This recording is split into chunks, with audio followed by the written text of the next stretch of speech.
Good morning, everyone. This is Nathan Lindorf with the Rational Independent. And today's Reddit rant, we're going to be discussing another one from Business Insider. Donald Trump, who rolled back rail safety regulations, say that 3 times fast, and slashed environmental protections, donates Trump-branded water to East Palestine residents.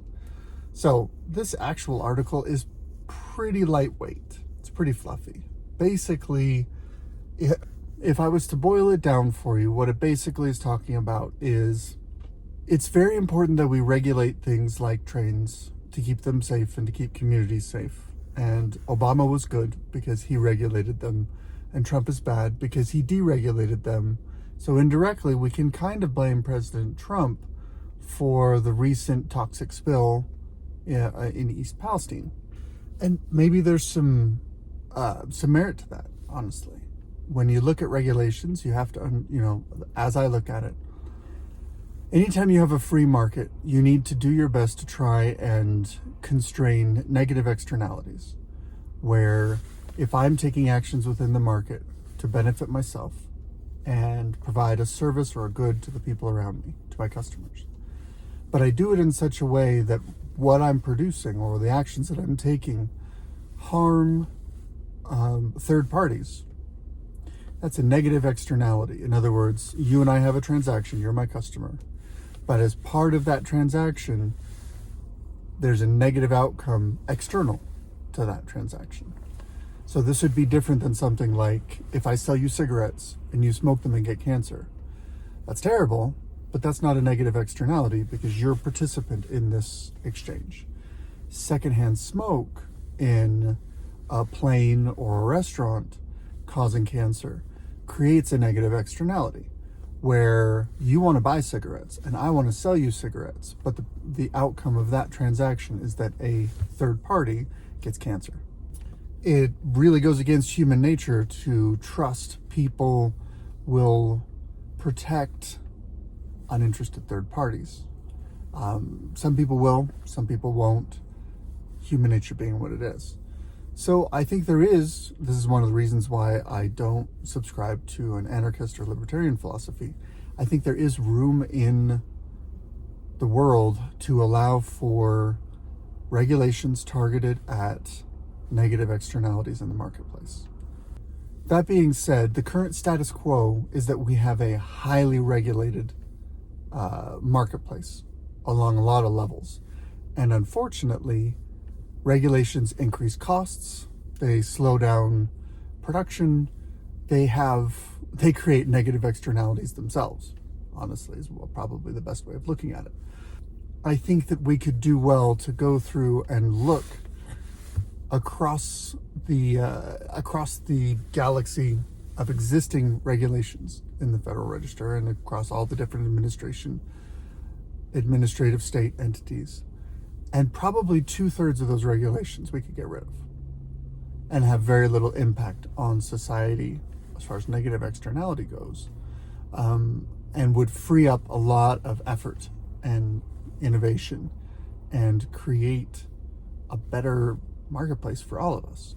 I think it's important that we have regulations. I don't advocate for none, but I think that the regulatory state does tend to grow, and it does tend to grow outside of its scope and create a whole host of attendant problems.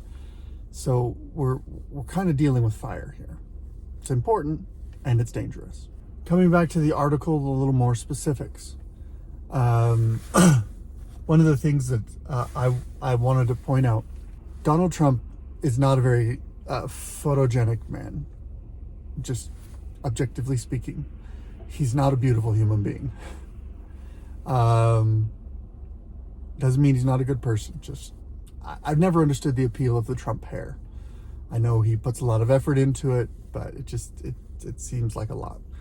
And the whole red baseball cap thing, even if you subscribe to Make America Great Again, even if you think that Trump is doing a good thing, and that's fine, aesthetically speaking, a red baseball cap on orange hair with fake tan or bronzer on your, it's not appealing. Now, that being said, there's been plenty of pictures taken of him where he looks pretty good. The picture they chose for this one, not so much.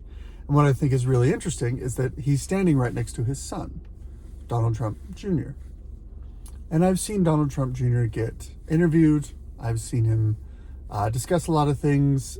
He's a recurring guest on some of the YouTube channels that I follow. And he's a little more of a photogenic person. I mean, like, I think he's not as awkward as his dad. Let's just put it that way. I don't claim to be any great expert on aesthetics, but what I think is interesting is the pictures that they choose to put on these articles are unflattering.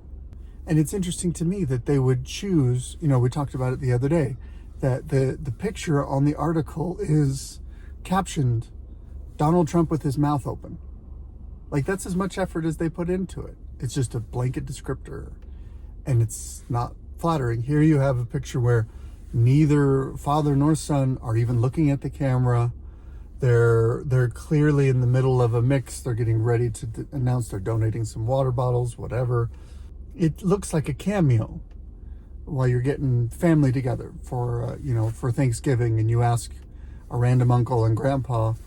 You don't even ask them to look at the camera. You just take a picture of them standing the way they're standing and go, good enough. They're in the picture, so that must be fine. There's some political wrangling. A lot of people like to say Obama did everything wonderful and Trump did everything terrible. A lot of people like to say Obama did everything terrible and Trump did everything wonderful. I'm not in either camp. Sorry. I'm not much for the individual, personal cult of personality that Obama built around himself or that Trump built around himself. It's an effective electoral strategy. It's a great way to build a base of loyal followers who will still vote for you even if you shoot someone on Fifth Avenue, as he's quoted in saying. But it doesn't appeal to me. It just feels gross, kind of monarchical. Trying to think if there's really any more substance from this. It's not much. I mean, I'll just touch on one last thing. The disaster in East Palestine, is terrible. Those people their lives have been destroyed. There's going to be cancer. There's going to be diseases. This is a very poor community, and their homes have been devastated. Any personal wealth they've accumulated is probably gone. They won't be able to sell their homes. It's roughly the same as if a volcano popped up and just melted the town. They might as well just pick up and leave and just try and start over somewhere. And that's a terrible thing to happen, particularly since you have a private actor who caused it. This isn't a natural disaster. This is a man-made disaster. I'm not a transportation expert. I don't know anything about train brakes. I don't know anything about rail design. I don't know anything about chemical storage. So I'm not even going to try and put forth any kind of technical opinion here. What I'm going to say is we should have a society where if someone harms you, you should be able to sue them and collect damages. If someone is reckless, I think there's room for regulations and for government action to penalize that commercial actor that's being reckless, that's harming people in the course of its business, particularly if it's part of their business practices. I haven't looked at the details of this, but I read a report a few days ago that compared the rates of accidents and derailments for Norfolk Southern. I think that's who did this train wreck. For Norfolk Southern versus other major rail carriers, and their train derailment rate is statistically way higher than the rest. Which to me speaks not to a question of we need to regulate the industry, but to me it's a question of, all right, what's going on with this particular commercial endeavor that their safety record is so much worse than everybody else's? There's something going on there that needs to be investigated and fixed. So that's my Reddit rant for today. I hope you enjoy it. I hope you have a wonderful day. Good luck.